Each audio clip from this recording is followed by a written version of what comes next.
So what's up mga kahab, isang mapagpalang araw sa ating lahat. So yun, for today's vlog is mag-install tayo ng bago nating order na helmet lens.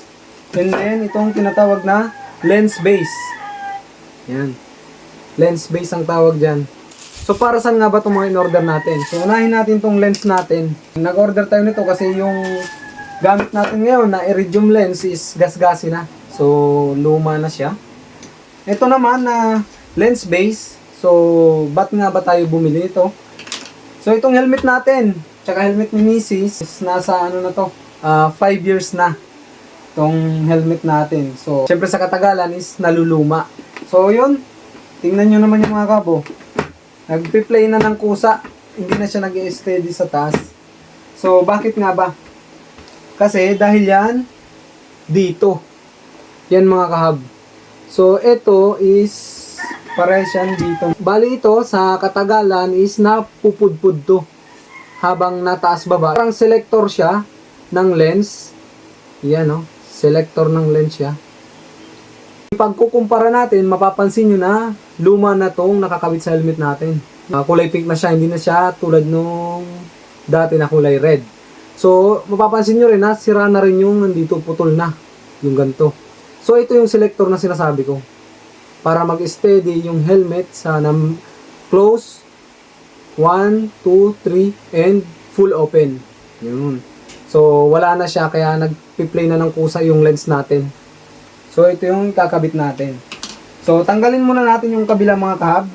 Igilid lang natin itong tornilyo. Kasi, meron tayong tip sa tornilyo yan. Kung bakit igigilid natin. Ayun mga kahab, natanggal na natin parehas yung lumang lens base. So, itatabi na natin to. Ngayon naman, i-install na natin yung bago. So, baka malito kayo sa dalawa. Ito yung guide nyan. So, yung guide nyan mga kahab is paganto. Itong kulay red, dito dapat sa taas. Paganyan siya, di ba? Yun. Tapos, kung mapapansin yung mga kahab, iginilid natin yung stock na tornilyo.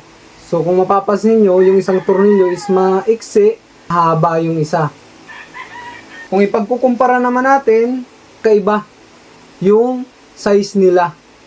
Yan o, magkaiba yung size, and then mas payat yung isang tornilyo, at ito naman is medyo mataba yung stock. So pag ito yung ginamit natin, hindi maghihigpit yung lens base. So bali ito yung gagamitin natin na stock.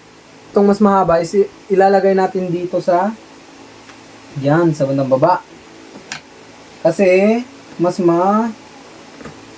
taas yung distance nito. Yan, yung maliit naman is dito naman sa ibabaw, sa bandang taas. Yun, higpitan lamang natin ng tamang higpit. Yan. Tapos sa kabila naman.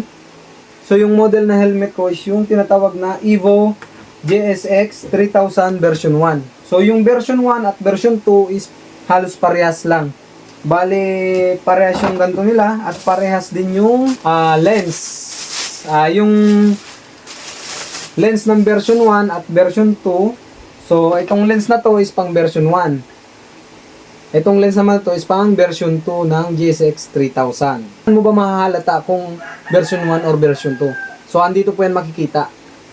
Dito sa may taasan na, yun o. Yung version 1 is nandito sa gilid. Sa bandang left part ng lens. Ito naman is nasa gitna. Yan.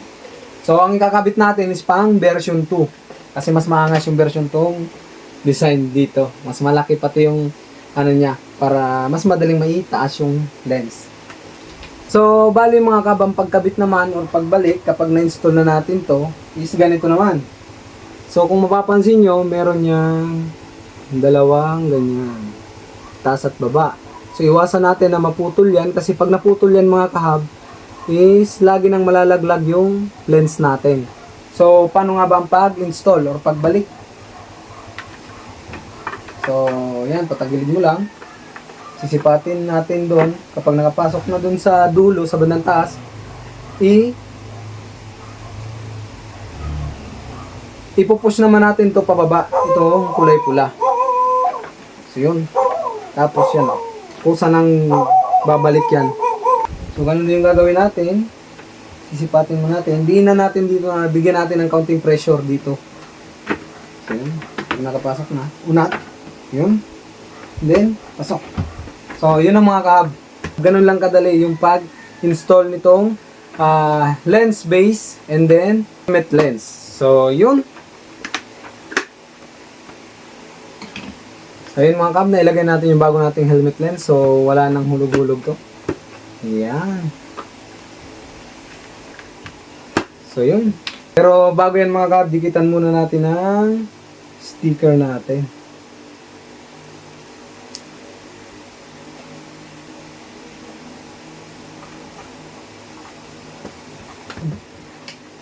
All done na, all done. Sana may natutunan kayo sa bagong upload natin. So, don't forget to subscribe, like, and share. Keep safe, be safe, and ride safe. Bye-bye.